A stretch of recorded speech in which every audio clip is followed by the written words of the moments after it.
ورحمة الله.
ومن سيئات أعمالنا من يهد الله فلا مضل له وما يضلل فلا هادي له أشهد أن لا إله إلا الله وأشهد أن محمدا عبده ورسوله لا نبي بعده اللهم صل وسلم وبارك على سيدنا محمد وعلى آله وصحبه وبارك وسلم أجمعين أيها الحاضرون اتقوا الله حق تقاته ولا تموتن إلا وأنتم مسلمون أعوذ بالله من الشيطان الرجيم بسم الله الرحمن الرحيم إنا أعطيناك الكوثر وصل لربك وانحر إن شانئك هو الأبتر وقال رسول الله صلى الله عليه وسلم من حسن الإسلام المرء تركه ما لا يعنيه اللهم صل وسلم وبارك وأزد على نبينا محمد وعلى آله وصحبه وبارك وسلم أجمعين. Hadirin sidang sholat Idul Adha rahimakumullah. Sejak tanggal 1 Zulhijjah sampai nanti tanggal 13 Zulhijjah ba'dal asar, secara mutlak kita dianjurkan oleh Rasulullah sallallahu alaihi wasallam untuk membaca takbir, tahlil, tahmid yang disebut oleh kita orang-orang kampung sebagai takbiran. Mari kita lafadzkan mengawali khutbah saya ini. Kalau tadi belum semangat, belum sepenuh hati, mari di perayaan Idul Adha ini kita sebut nama Allah dengan sebangga-bangganya, dengan sekhusuk-khusuknya. Hadirkan hati kita menyebut nama Allah ini bersama-sama. Allahu Akbar, Allahu Akbar, Allahu Akbar, La ilaha illallah, Allahu Akbar, Allahu Akbar, walillahil hamd. Sekali lagi, mari kita hadirkan hati kita. Rasulullah SAW bersabda, perbandingan orang-orang yang ingat kepada Allah dengan orang-orang yang tidak ingat kepada Allah, maka layaknya orang hidup dan orang mati. Mulut kita menyebutkan Allahu Akbar, hati kita nggak hadir, sejatinya kita belum sempurna zikir kita. Zikir adalah persatuan antara mulut yang mengucapkan lafaz dan hati bergetar mengingat kebesaran Allah Ta'ala. Allahu Akbar, Allahu Akbar, Allahu Akbar, La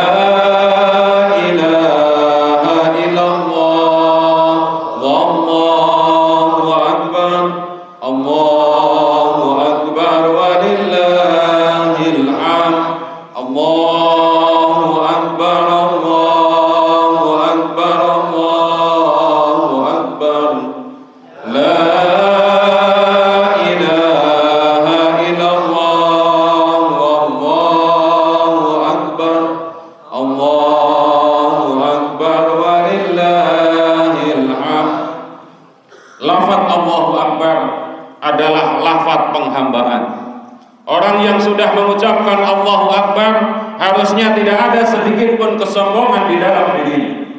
Yang besar, yang agung hanya Allah. Kita kemarin puasa Arafah, yang tidak sahur jam 10 sudah lemes, jam 11 apalagi jam 1 siang sudah tidak jelas. Betapa kita yang lemah ini, hanya masalah tidak memasukkan satu piring nasi kita menjadi lemes. Kita tidak ketemu air, kita Masya Allah tidak punya daya dan upaya. Maka siapapun yang menyebutkan Allahu Akbar, harusnya tidak ada sisa lagi kesombongan di dalam dirinya. Rasulullah SAW bersabda, La yadkhulul jannah, tidak akan pernah masuk surga siapa yang di dalam hatinya ada sebiji sawi kesombongan.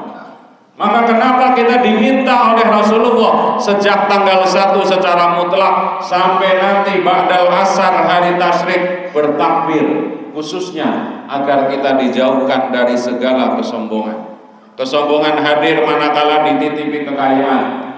Kadang orang punya ilmu menjadi sombong, punya keturunan orang-orang yang tertentu menjadi sombong. Maka bertekadlah, setelah kita melafadzkan ini termasuk waktu sholat, mengawali takbiratul ihram, membaca takbir, waktu mau rukuk takbir, mau sujud takbir, maka sejatinya ini pesan dari Rasulullah agar kita tidak pernah sombong lagi.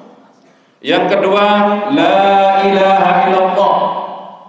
Tidak ada yang wujud di muka bumi ini kecuali wujudnya atau diwujudkan oleh Allah Ta'ala. Maka siapapun yang tidak sombong akan melihat semuanya adalah makhluk Allah. Ada orang yang kulitnya tidak terlalu putih yang menciptakan Allah. Ada orang yang tinggi yang menciptakan Allah. Ada orang yang miskin yang menciptakan Allah. Bahkan orang-orang yang masih bermaksiat, mabok, itu ciptaan Allah.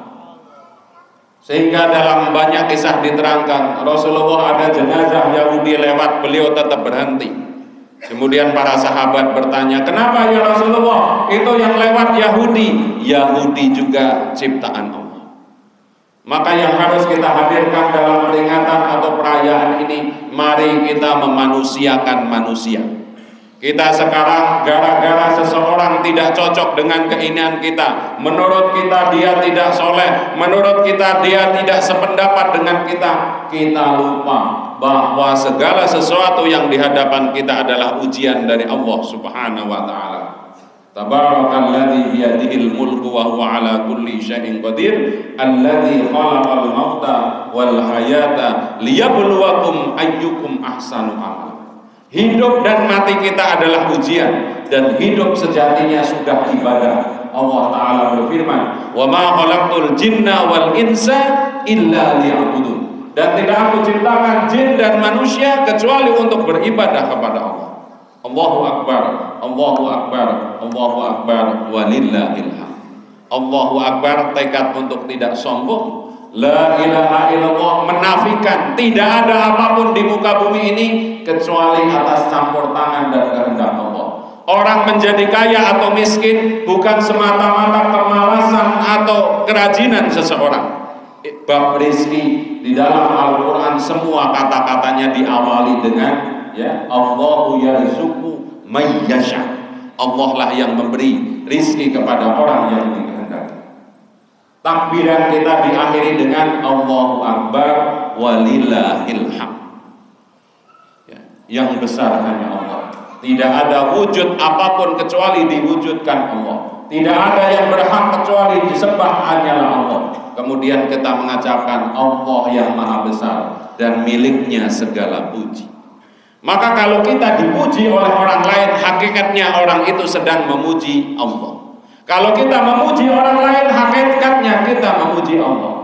Maka para ulama dalam setiap pembukaan kitab, di dalam kitab-kitab selalu diterangkan kenapa disebut sebagai segala puji. Maka di pesantren dijelaskan alhamdulillah utawi segai puji kang patang perkara. Yang namanya pujian itu dibagi 4. 1. Allah memuji dirinya sendiri. Dalam peristiwa Isra Mi'raj Allah menyebut dirinya subhanalladzi asra bi 'abdihi. Allah memuji dirinya sendiri. Di ayat lain Allah memuji Nabi Muhammad, maka Allah memuji makhluknya. Apapun pujian kembali kepada Allah. Allah memuji dirinya sendiri, Allah memuji makhluknya. Atau kita memuji Allah, itu sudah sejatinya. Dan manakala kita mengucapkan terima kasih, atau ada orang ngomong, kamu kok ganteng banget ya, kamu kok cantik banget, yang menciptakan ganteng atau cantik itu Allah. Maka hakikatnya kita jangan pernah GR kalau ada orang memuji orang lain. Termasuk hati-hati, jangan pernah menghina orang lain, karena hakikatnya penghinaan kita kepada orang lain itu penghinaan kepada yang menciptakan itu. Allahu Akbar, Allahu Akbar, Allahu Akbar, walillahil hamd. Hadirin sidang Sodaq Idul Adha yang kami hormati, sebagaimana judul yang tadi disampaikan, seluruh ibadah mahdhah, urusan kita kepada Allah, kalau terjadi meleset atau pelanggaran maka menjadi ibadah kepada sesama manusia. Saya ulangi, kalau kita puasa tidak kuat puasa maka diganti dengan fidyah.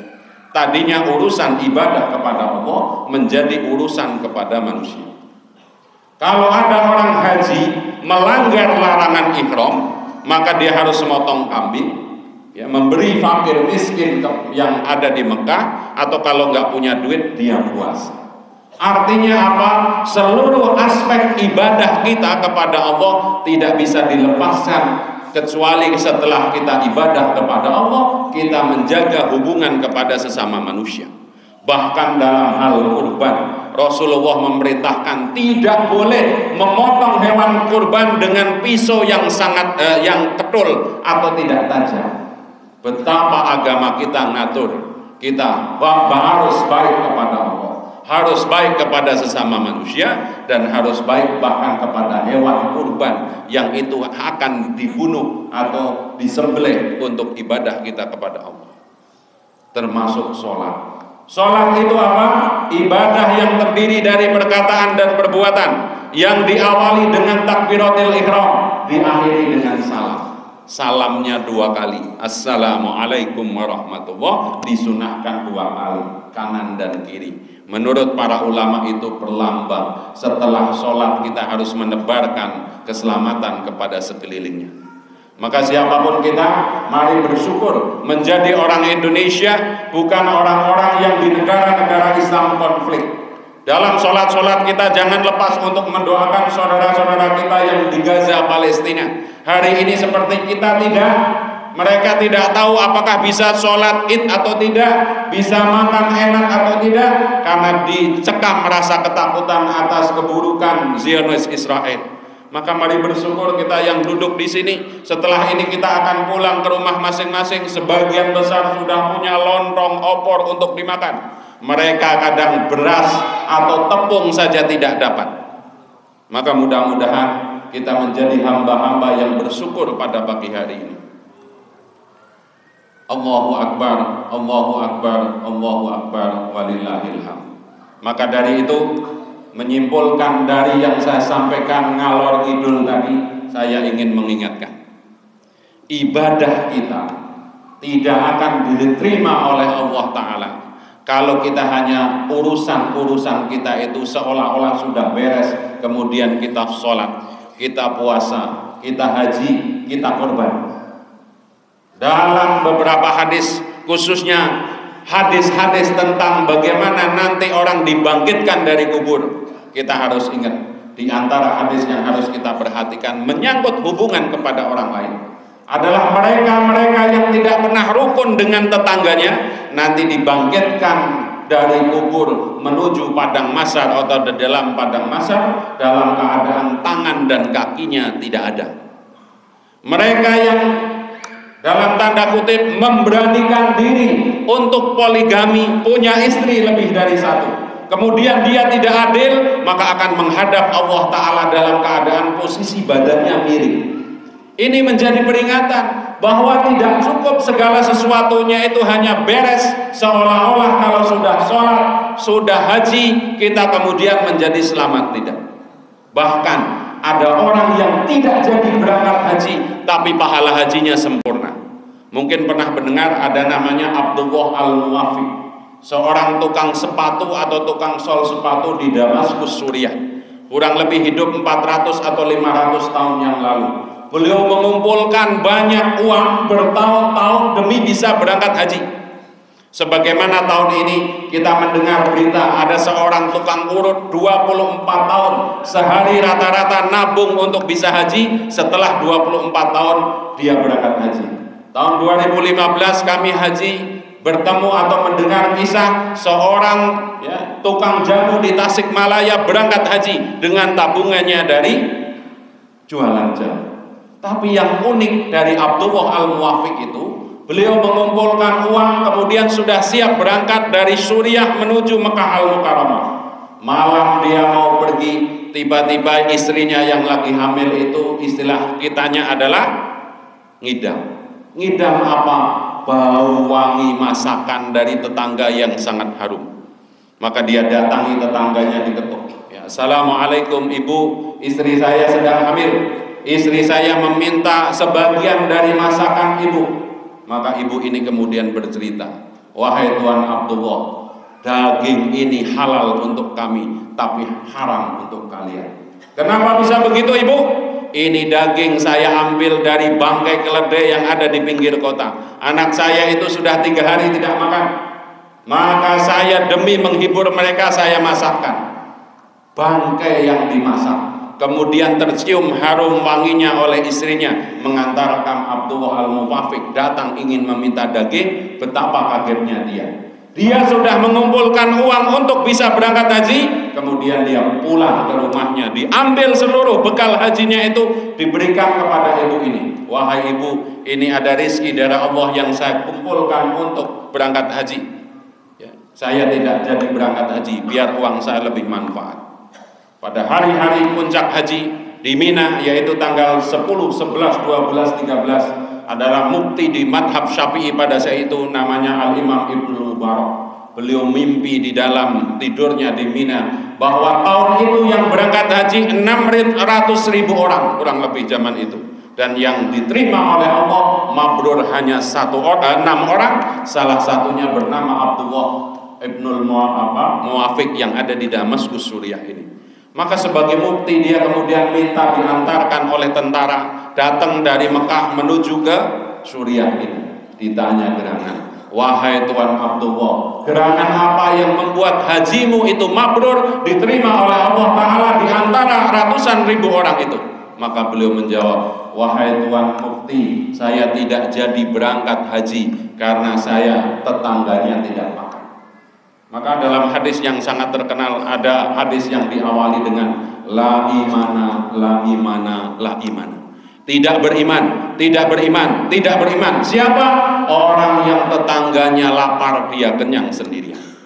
Maka mudah-mudahan pelajaran dari Abdullah Al-Muwafiq dan banyak lagi pelajaran di sekeliling kita, saudara-saudara kita di Gaza, Palestina dan dimanapun berada, jangan membuat kita kendor untuk peduli kepada sesama.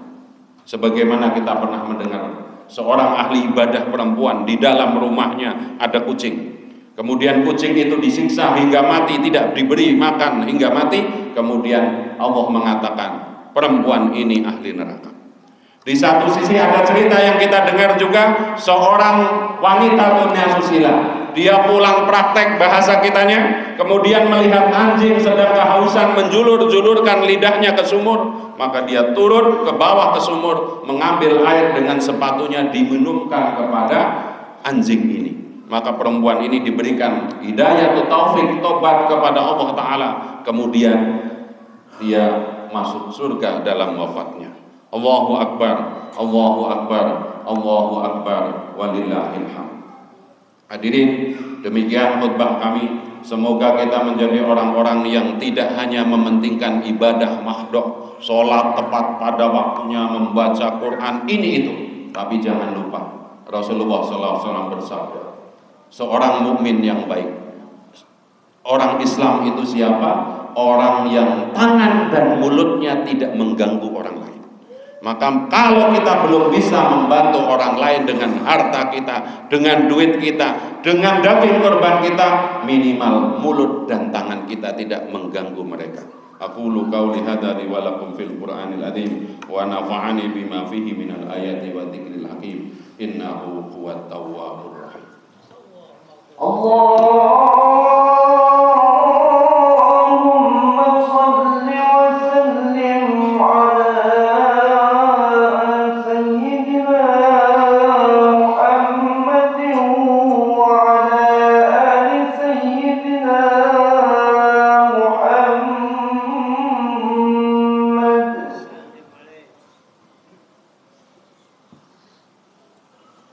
Allahu Akbar, Allahu Akbar, Allahu Akbar, Allahu Akbar, Allahu Akbar.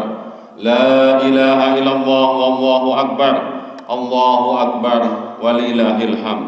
Allahu Akbar kabira walhamdulillahi katsira wa subhanallahi bukratan wa asila. La ilaha illallah wa la na'budu illa iyyah mukhlisina lahud-din walau karihal fasiqun. La ilaha illallah wallahu akbar, Allahu akbar, walillahil hamd. Alhamdulillah, alhamdulillahilladzi anzala sakinata fi qulubil mu'minin liyazdadu imanan ma'a imanihim. Allahumma salli wa sallim wa barik ala sayyidina Muhammad wa ala alihi wa sahbihi wa barik wa sallim ajma'in. Ayyuhal hadirun, ittaqullaha haqqa tuqatih wa la tamutunna illa wa antum muslimun. A'udzu billahi minasyaitonir rajim. Bismillahirrahmanirrahim. Wal 'asri innal insana lafi khusrin illa illalladzina amanu wa 'amilus solihati wa tawassaw bil haqq wa tawassaw bis sabr. Hadirin, sebelum berdoa, saya ingin meneruskan sedikit 1 menit. Apa itu hidup ini sepenuhnya ujian? Jadi kita itu mulai lahir sampai nanti mati, pindah dari satu ujian ke ujian yang lain. Alladzi khalaqal mauta wal hayata liyabluwakum ayyukum ahsanu amala. Nabi Ibrahim alaihissalam yang syariatnya diikuti dengan kurban, dengan haji, sedikitnya ada 4 ujian dalam hidup beliau. 1, dibakar hidup-hidup. 2, diusir dari negaranya Babilonia. 3, anak yang ditunggu-tunggu, ya, kemudian dititipi atau diberi amanah oleh Allah Ta'ala, disuruh membawa ke hutan belantara, yaitu yang jadi Mekah sekarang. Beliau tinggal di Palestina, kemudian Allah memerintahkan, wahai Ibrahim, anakmu dan istrimu bawa ke Mekah, tinggalkan di situ. Yang terakhir, anaknya sudah gede umur 7 atau 9 tahun, kemudian disuruh menyembelih. Maka siapapun kita, ya, yang Nabi saja begitu dahsyatnya ujiannya, apalagi kita. Maka tidak ada hidup itu kecuali pindah dari satu ujian ke ujian yang lain. Hanya yang menjadi celaka, kita lebih suka diuji dengan kekayaan, dengan kesehatan, dengan kenyamanan. Padahal mau susah, mau senang, semuanya ujian. Siapa yang lulus ujian? Kalau mendapatkan niat dia bersyukur kepada Allah. Siapa yang lulus dalam ujian kesusahan, kemudian sabar, maka dia dekat kepada Allah. Kadang-kadang Allah Ta'ala lebih membuat kita itu susah, karena dengan susah itu kemudian kita menjadi orang-orang yang mudah berzikir menyebut nama Allah. Jangan lupa, masih kita disunahkan untuk bertakbir mulai setiap ba'da sholat sejak hari kemarin sampai nanti tanggal 13 Dzulhijjah ini. Innallaha wa malaikatahu shalluna 'alan nabi ya ayyuhalladzina amanu shallu 'alaihi wa sallimu taslima. Allahumma shalli wa sallim ala sayyidina Muhammad wa ala ali sayyidina Muhammad wa an sadatina Abu Bakar, Umar, Utsman wa Ali wa radhiyallahu ajmain wa alaina ma'ahum wa fihim bi rahmatika ya arhamar rahimin. Allahumma a'izzal Islam wal muslimin wa ahlihil kafarata wad dhalimin. Allahumma ansur ikhwanina fi Palestin. Allahumma ansur ikhwanina fi Palestin. Allahumma ansur ikhwanina fi Gaza. Ya qawiyyu ya matin, ikfis sarad dhalimin. Allahumma ighfir lil mu'minina wal mu'minat wal muslimina wal muslimat al ahya'i minhum wal amwat innaka sami'un qaribun mujibud da'wat wa ya qadiyal hajat. Ya Allah, hidupkanlah hati-hati kami agar mudah berzikir menyebut namamu, bersyukur atas segala nikmatmu, ibadah kami semakin hari semakin baik. Ya Allah, ya Rahman, ya Rahim, tolonglah kami sebagaimana Engkau menolong orang-orang yang soleh, yang ilmu kami ilmu yang bermanfaat, amal kami amal yang Kau terima, rizki kami melimpah berkah luas, dan tidaklah Engkau uji kami dengan penyakit apapun kecuali Engkau sembuhkan. Ya Allah, jadikanlah kami orang mukmin yang paripurna, sehingga wafat kami kelak dalam keadaan membawa haji dan hajah yang mabrur. Mudahkanlah kami untuk berziarah ke kota Mekah, menunaikan ibadah haji dan umrah dengan segala kemuliaan Nabi Muhammad. Limpahkan rizki dan keselamatan kepada kami. Rabbana atina fid dunya hasanah wa fil akhirati hasanah wa qina adzabannar wa adkhilnal jannata mal abrar ya aziz ya ghaffar bi rahmatika ya arhamar rahimin. Bi fadli subhanaka rabbika rabbil izzati amma yasifun wa salamun alal mursalin walhamdulillahi rabbil alamin. Ibadallah, innallaha ya'muru bil adli wal ihsan wa ita'i dzil qurba wa yanha 'anil fahsya'i wal munkar ya'idukum la'allakum tadhakkarun wa la dzikrullahi akbar. Assalamualaikum warahmatullahi wabarakatuh.